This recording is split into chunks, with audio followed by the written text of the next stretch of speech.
নমস্কাৰ সমূহ ভক্তবৃন্দৰ শ্ৰী চৰণাবিন্দত সেৱা জনাইছোঁ আপোনাক সবে মোৰ সেৱা গ্ৰহণ কৰিব আজি আপোনালোকৰ মাজলৈ লৈ আহিছোঁ এটা বিশেষ বিষয় সেই বিষয়টো হৈছে আজি আমাৰ সমাজত প্ৰচলিত কিছুমান বাক্য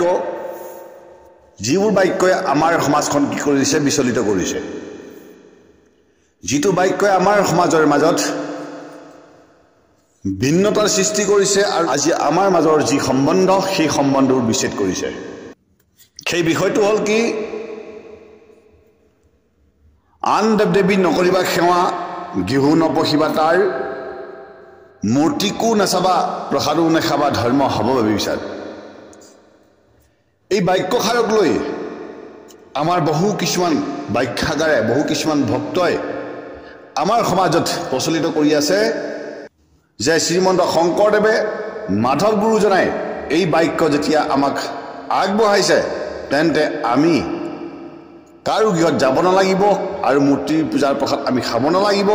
আৰু এইটোই হ'ল আমাৰ ধৰ্ম কিন্তু প্ৰকৃততে আমাৰ চাৰিবেদ 14 শাস্ত্ৰ 18 পুৰাণে এনে উপদেশ আমাক দিছে নেকি চাৰিবেদ 14 শাস্ত্ৰ 18 পুৰাণে আমাক কোনো এনে ধৰণৰ উপদেশ প্ৰদান কৰা নাই চাৰিবেদ 14 শাস্ত্ৰই কোনো দিন ব্ৰহ্মা বিষ্ণু মহেশক বেলেগ কৰা নাই আৰু চাৰিবেদ 14 শাস্ত্ৰই শিৱ সূৰ্য বিষ্ণু শক্তি আৰু গজাননক অন্য দেৱ বুলি প্ৰকাশ কৰা নাই আমাৰ চাৰিবেদ 14 শাস্ত্ৰ 18 পুৰাণৰ মূল তত্ত্বই হৈছে শিৱ সূৰ্য বিষ্ণু শক্তি আৰু গজানন এই পাঁচোটা আমাৰ এক মূল তত্ত্ব আৰু পাঁচোটা এক তত্ত্বৰ পৰাই সৃষ্টি এই পাঁচটা আয়তন আৰু এই পাঁচোটা শক্তি কোনো অন্য দেৱ দেৱী নহয় বুলি স্পষ্ট হিচাপে সনাতন ধৰ্মই সনাতন শ্ৰুতিয়ে প্ৰকাশ কৰিছে গতিকে যদিহে আমি আন দেৱ দেৱী নকৰিবা সেৱা গৃহ নপহিবা তাৰ মূৰ্তিকো নাচাবা প্ৰসাদো নাখাবা ধৰ্ম হ'ব বিচাৰ এই বাক্যষাৰ যদি আমি আমাৰ সমাজত যদি আমি প্ৰচলিত কৰিছোঁ তেতিয়াহ'লে এইটো সম্পূৰ্ণ ভুল অশুদ্ধ বাক্য আমাৰ সনাতন শ্ৰুতিয়ে সনাতন ধৰ্ম পুৰাণে বেদে এইটো কেতিয়াও আমাক উপদেশ দিয়া নাই আৰু বহু পুৰাণ ধৰ্ম গ্ৰন্থই আমাক সদায় এইটোৱে প্ৰকাশ কৰি আহিছে যে শিৱ সূৰ্য বিষ্ণু শক্তি আৰু গজানন অন্য দেৱ নহয় এই পাঁচোটা আমাৰ সনাতন ধৰ্মৰ মূল আয়তন সেইবাবে শিৱ মহাপুৰাণত সনত কুমাৰ সংহিতাত সুন্দৰ হিচাপে কি বুলি প্ৰকাশ কৰিছে শিৱ সূৰ্য বিষ্ণু শক্তি আৰু গজানন এই পঞ্চাননে ভেদ নাহিকে কখন যিটো জনে ইহাক ভিন্ন বুধ কৰে ব্ৰহ্মঘাতী বুলি সিটো খ্যাত চৰে অৰ্থাৎ ইয়াত কৈছে যে শিৱ সূৰ্য বিষ্ণু শক্তি আৰু গজাননক এই পাঁচোটা আয়তনক যিজনে অন্য দেৱ বুলি ভাবিব বেলেগ বেলেগ বুলি ভাবিব তেওঁ ব্ৰহ্মঘাতী বুলি কৈছে ব্ৰহ্ম হত্যাকাৰী বুলি কৈছে গতিকে সেইজনক মহাপাতকী বুলি প্ৰকাশ কৰিছে আমি সেই কথাখিনি বুজি লৈ আমি শিৱ সূৰ্য বিষ্ণু শক্তি আৰু গজাননক অন্য বুলি ভাবিব নালাগে এইটো হ'ল সনাতন ধৰ্মৰ আজ্ঞা আৰু আদেশ এই কথাখিনি আপোনালোকে স্পষ্ট কৰি জানি লওক তেতিয়াহ'লে যদিহে আপোনালোকক আন দেৱ দেৱী নকৰিবা সেৱা গৃহ নপহিবা তাৰ মূৰ্তিকো নাচাবা প্ৰসাদো নাখাবা ধৰ্ম হ'ব বিচাৰ বুলি যদি আমাক কৰ্মযোগী ক্ষেত্ৰত যদি প্ৰকাশ কৰিছে তেতিয়াহ'লে এইটো সত্য শুদ্ধ নহয় তাৰপিছত আমাক আকৌ প্ৰকাশ কি কৰিছে যে আমি কৃষ্ণৰ বাহিৰে অন্য দেৱক ভজিব নালাগে বা কৃষ্ণৰ বাহিৰে অন্য দেৱক যদি আমি ভজো তেতিয়াহ'লে আমাৰ কি হ'ব ধৰ্ম ব্যভিচাৰ হ'ব এই কথাখিনি আমাক প্ৰকাশ কৰিছে কিন্তু এতিয়া মই আপোনালোকক প্ৰমাণ দিবলৈ গৈ আছোঁ এইটো সত্য শুদ্ধ নহয় আপোনালোকে নিশ্চয় কীৰ্তন ঘোষা ভাগ পঢ়িছে কীৰ্তন ঘোষাত স্বয়ং শ্ৰী হৰি ভগৱন্তই কি কৈছে যে কৃষ্ণৰ বাহিৰেও অন্য দেৱ দেৱী ভজিব লাগে এই কথাখিনি কীৰ্তন ঘোষাত শ্ৰী হৰি ভগৱন্তই নিজেই প্ৰকাশ কৰিছে এতিয়া মই আপোনাক তাৰ প্ৰমাণ দিবলৈ গৈ আছোঁ সেই প্ৰমাণটো হৈছে পাছে বিশ্বকৰ্মা কবুলিলা হৰি বাণী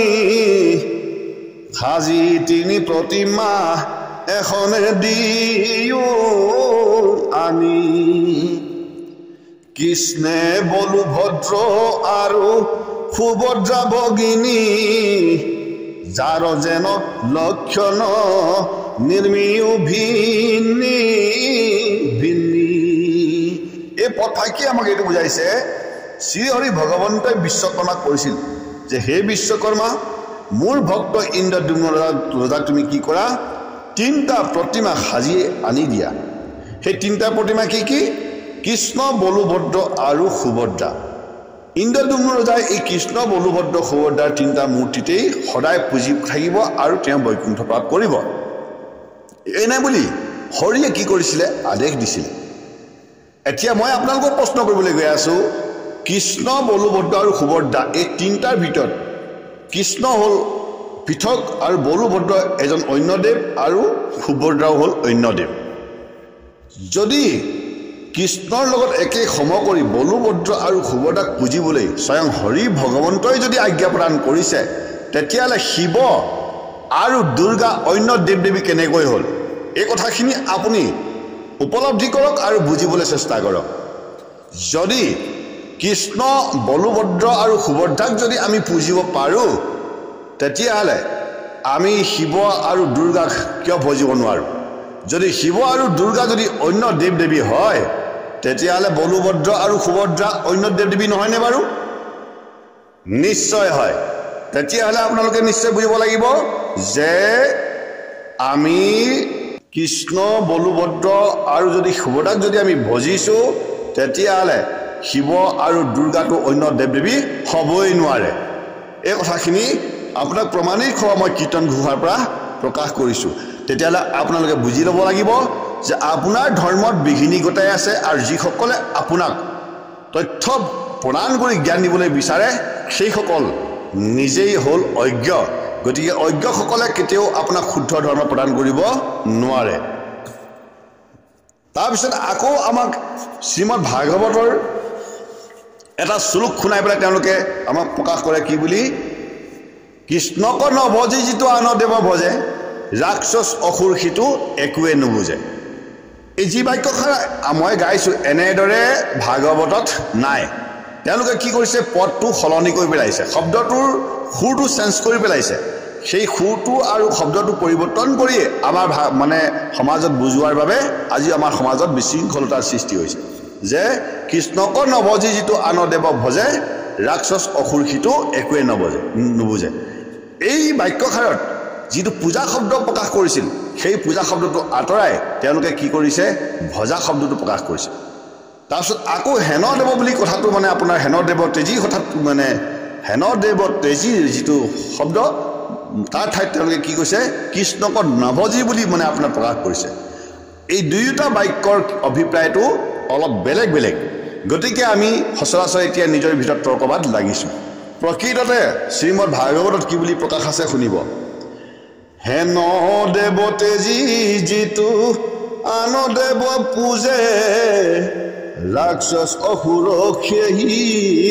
একোৱে নুবুজে এনেদৰে আছে এনেদৰে ভাগৱতত লিখা আছে এতিয়া মই এই বাক্যষাৰৰ আপোনাৰ অভিপ্ৰায়টো মই বুজাই দিছোঁ হেন দেৱ তেজী যিটো আন দেৱ ভজে অৰ্থাৎ কৃষ্ণ এজন ঈশ্বৰ ভগৱন্ত তেনেকুৱা দেৱক ত্যাগ কৰি যদি আমি আনৰ দেৱক ভজোঁ বা তেখেতক যদি এৰি পেলাই যদি আমি অন্য দেৱক ভজোঁ তেতিয়াহ'লে ৰাক্ষস অসুৰ বুলি কৈছে অৰ্থাৎ অন্য দেৱক ভজিব পাৰে কিন্তু কৃষ্ণক এৰিব নোৱাৰে গতিকে যদিহে আমি অন্য দেৱকো ভজোঁ কিন্তু কৃষ্ণক আমি লগত ৰাখিবই লাগিব যেনেকৈ কৃষ্ণ বলুভদ্ৰ আৰু সুভদ্ৰা তাৰমানে আমি যদি বলুভদ্ৰ আৰু সুভদ্ৰাক যদি পূজোঁ কৃষ্ণক যদি নুপূজোঁ তেতিয়াহ'লে আমি কি হ'ম ৰাক্ষস অসুৰ হ'ম গতিকে বলুভদ্ৰ আৰু সুভদ্ৰাৰ লগত আমি কি কৰিব লাগিব কৃষ্ণকো লগত ল'ব লাগিব সেইটোকে কৈছে যে কৃষ্ণ বলুভদ্ৰ আৰু সুভদ্ৰা তিনিটা মূৰ্তি সাজি দিয়া অৰ্থাৎ আমি কি বুলি পুজিব লাগিব এতিয়া কৃষ্ণ বলুভদ্ৰ আৰু সুভদ্ৰা বুলি পুজিব লাগিব কেৱল আমি বলুভদ্ৰ আৰু সুভদ্ৰাক পুজিলে নহ'ব ঠিক সেইদৰে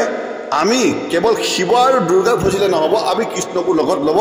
লাগিব ঠিক সেইদৰে আমি কৃষ্ণক অকলে পুজিলে নহ'ব শিৱ আৰু শক্তিকো আমি পুজিব লাগিব এইটোহে আমাৰ মূল ধৰ্ম কিন্তু এই মূল ধৰ্মক তেওঁলোকে নুবুজি পেলাই কি কৰিছে সমাজত বিশৃংখলতাৰ সৃষ্টি কৰিছে আৰু যিসকলে এনেদৰে আদৰ্শলৈ ভক্তি কৰি আছে তেওঁলোকে কেৱল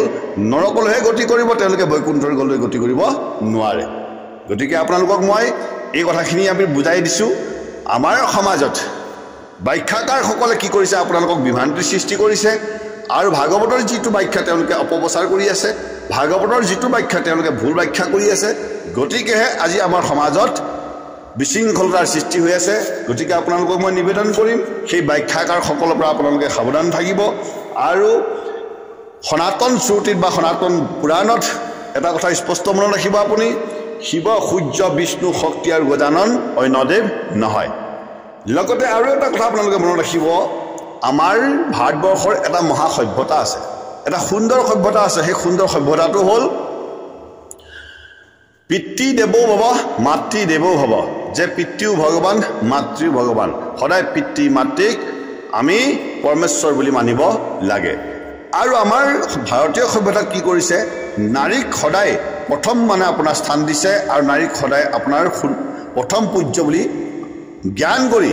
স্বয়ং ভগৱন্তই আমাক ধৰ্ম প্ৰচাৰ কৰিছে কি বুলি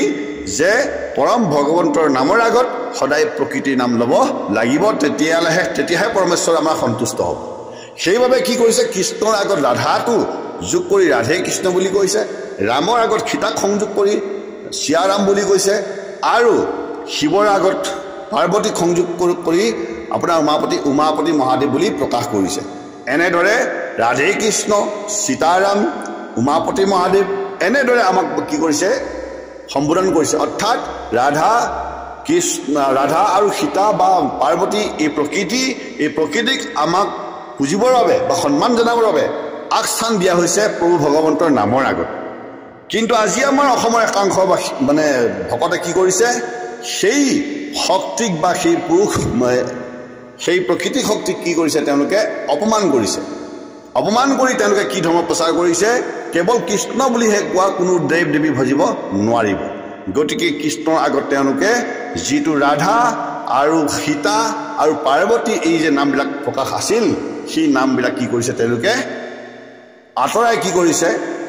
নিজস্ব মতেৰে কি কৰিছে এতিয়া ধৰ্ম মানে প্ৰচাৰ কৰিছে অৰ্থাৎ কি কৰিছে যিটো আমাৰ খ্ৰীষ্টিয়ান ধৰ্ম যিটো আমাৰ মানে মুছলিম ধৰ্মৰ যিটো আদৰ্শ সেই আদৰ্শক কি কৰিছে তেওঁলোকে অনুকৰণ কৰি পেলাই কি কৰিছে কেৱল এজনৰ মানে পূজা অৰ্চন বন্দন স্মৰণ কৰিম বুলি আমাৰ যিটো সনাতন সভ্যতা সেই সভ্যতাটোক তেওঁলোকে কি কৰিছে বিনাশ কৰিবলৈ চেষ্টা কৰিছে গতিকে আপোনালোকক মই স্পষ্ট বুজাই দিছোঁ তেওঁলোকে আমাৰ খালি ধৰ্মত কি কৰিছে বিঘিনি ঘটাইছে আমাৰ ধৰ্মক বিনষ্ট কৰিবলৈ চেষ্টা কৰিছে সনাতন যিটো সভ্যতা সেই সভ্যতাটো তেওঁলোকে নাশ কৰি আছে গতিকে আপোনালোকে সেই তেনে লোকৰ পৰা কি হ'ব সাৱধান হ'ব ইয়াকে আপোনালোকৰ ওচৰত নিবেদন কৰি মই এই ভিডিঅ'টো আপোনালোকলৈ আগবঢ়াইছোঁ যদি ভিডিঅ'টো আপোনালোকে সত্য শুদ্ধ বুলি ভাবিছে আৰু আমাৰ অসমীয়া সমাজৰ কল্যাণ হ'ব বুলি ভাবিছে বা সনাতন ধৰ্মৰ কল্যাণ হ'ব বুলি ভাবিছে তেতিয়াহ'লে ভিডিঅ'টো শ্বেয়াৰ কৰিব আৰু ছাবস্ক্ৰাইব কৰিব আৰু লাইক কৰিব আৰু আপোনালোকৰ আদৰ্শ উপদেশ কমেণ্ট বক্সত লিখিবলৈ নাপাহৰিব তাৰ বাবে আপোনালোকৰ ওচৰত নিবেদন কৰি পুনৰ লগ পোৱাৰ আশাৰে মই এই ভিডিঅ'টো আজি সামৰণি কৰিছোঁ ওম নমঃ শিৱায় নমঃ ওম শ্ৰী কৃষ্ণায় নমঃ ওম তৎসৎ